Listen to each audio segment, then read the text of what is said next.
Why is it that people in the modern world feel like our ancestors were just making things up? Look at the amount of creatures that are in mythology and folklore. Not all of them could have been made up by a small group of people, could they?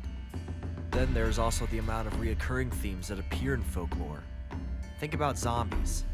They're from all over the world, but it is Haiti that still strongly believes in them. So if there was once monsters in the world, what happened to them? Could they have all just been misjudged fossils, like some archaeologists claim? I don't think so. Dragons have been found in writing from England to Asia. Vampires are found in all cultures from ancient times. The only big changes are the names. There is also mares, which could also be a succubus or incubus. Once more, found in different cultures under different names. Let's look at some of the most common folklore and see the connection between them. Fairies, which in and of itself is a rather large subject. It is an umbrella term for most of the creatures in folklore and myth. Gnomes, Tommyknockers, elves, and leprechauns all fall under that subject. They've been found in all countries, just using different names. Gnomes are able to move through the earth with ease. Tommyknockers live in mines and cause cave-ins. Leprechauns live in trees and mounds. Fairies can live just about anywhere. Leprechauns and Tommyknockers are known to bring misfortune to those who find them, most of the time causing death. Fairies can be little shits as well, getting people lost in the woods, leading them to the place of their demise, and most notably, if a person enters a fairy circle, they will spend the rest of their lives in the fairy realm. So what do fairies look like? Most accounts have them looking no more than a floating light, which is the same as the will-o'-the-wisp. Both will lead people to strange places. Both are floating lights.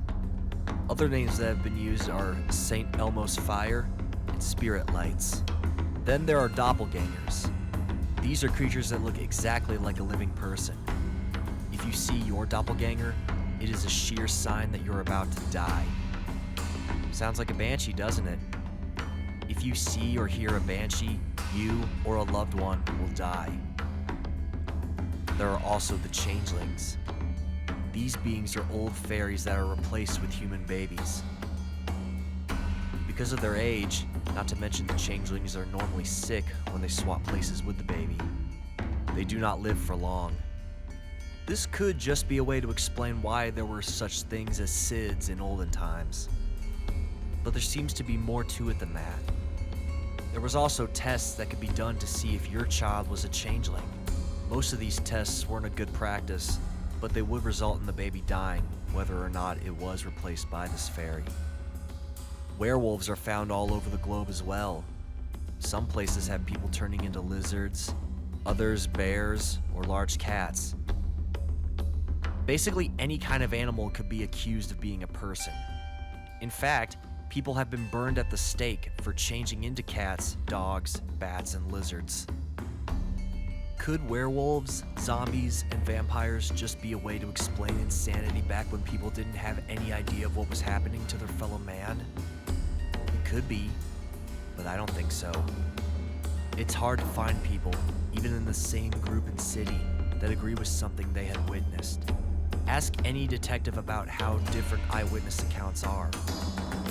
But these creatures are told so commonly in olden times, with very little varying from story to story.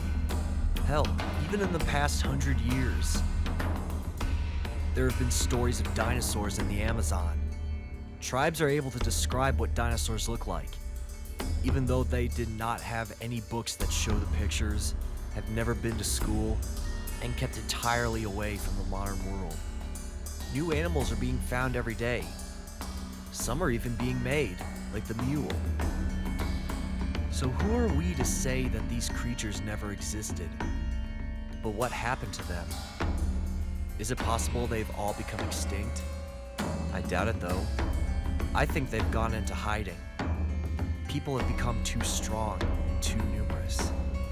But that isn't to say that these creatures aren't still watching, waiting for the time when they can show up once more, to take control of a world that they had once controlled.